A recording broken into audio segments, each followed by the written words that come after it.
안녕하세요. 순화교 TV 강성광입니다. 오늘은 예레미야 32장 1절하고요. 우리 8절 말씀을 같이 보도록 하겠습니다. 먼저 1절 말씀이에요. 유다의 시드기야 왕 열째 해 곧 느부갓네살 18째 해에 여호와의 말씀이 예레미야에게 임하니라. 2절까지요. 그때 바벨론 군대는 예루살렘을 에워싸고 선지자 예레미야는 유다의 왕의 궁중에 있는 시위대의 뜰에 갇혔으니라고 이렇게 말해주고 있습니다. 이 말씀해 보니까요, 지금 남유다의 이 왕의 이름은 시드기야고요. 이 남유다를 지금 점령하려고 하고 있는 사람의 왕의 이름은 느부갓네살이고 바벨론 왕입니다. 지금 이 남유다가 멸망을 앞두고 있거든요. 상황이 어떤 상황이냐면 여기 2절 말씀해 보니까 바벨론 군대가 에워싸고 있는 상황이라고 말해주고 있어요. 그리고 선지자 예레미야, 하나님의 말씀을 전하는 예레미야는 이 남유다 그 왕 궁중 시위대들에 갇혀 있어요. 왜 그러냐면 하나님의 말씀을 전했기 때문이거든요.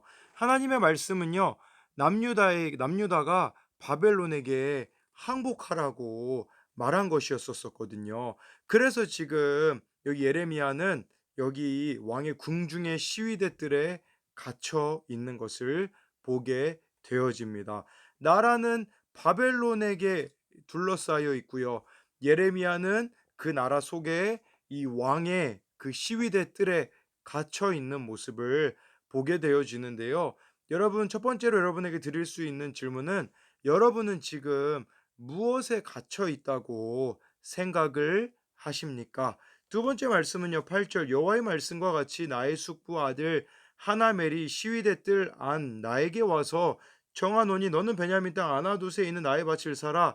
기업의 상속권이 내게 있고 물을 권리가 내게 있으니 너를 위하여 사라 하는지라.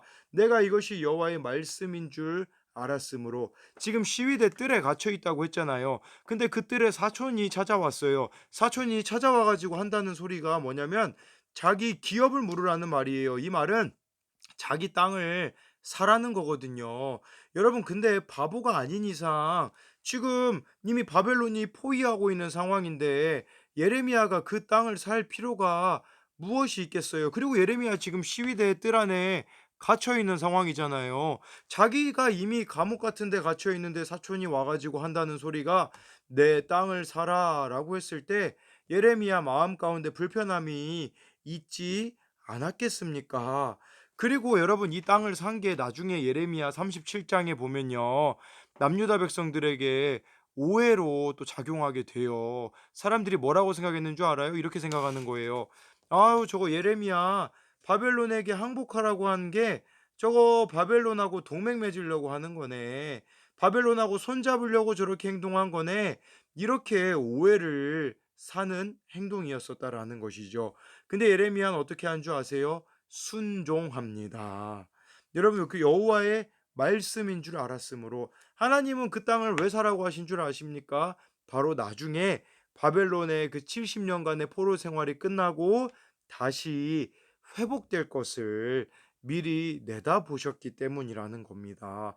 이걸 통해서 여러분들이 아셔야 되는 것은 무엇이냐면 하나님의 뜻, 하나님의 생각이 여러분의 뜻, 여러분의 생각과 다를 수 있다라는 것입니다. 근데 여러분, 중요한 건 무엇인 줄 아세요? 우리는 순종을 할 때 자꾸 이유를 생각해요.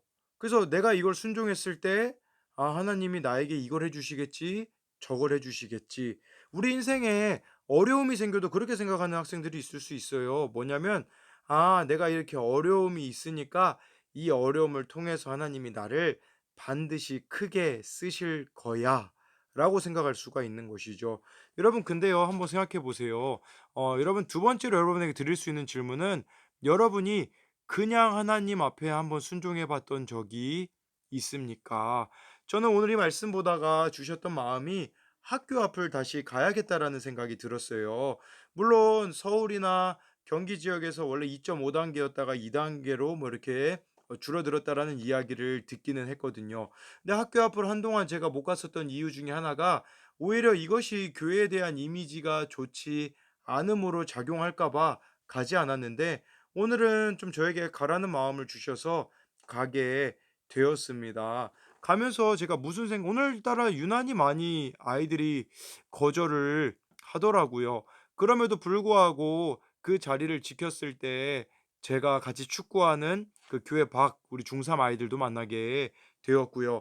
우리 교회 나오고 있는 학생들도 만나게 되었고요. 또 감사한 것은 어떤 그냥 그 앞에 교문 앞에서 다른 학교 아이들인데 기다리고 있었던 아이들이 있었어요. 그 아이들에게도 초코파이도 가져다 주고 제 마음 가운데에 콜라 사 주고 싶더라고요. 콜라도 가서 사 주었었거든요. 그런 그 기쁨이 제 안에 있었던 것을 오늘 보게 되었습니다. 여러분들도 그냥 순종해 보세요. 주님이 주시는 마음이 분명히 있습니다.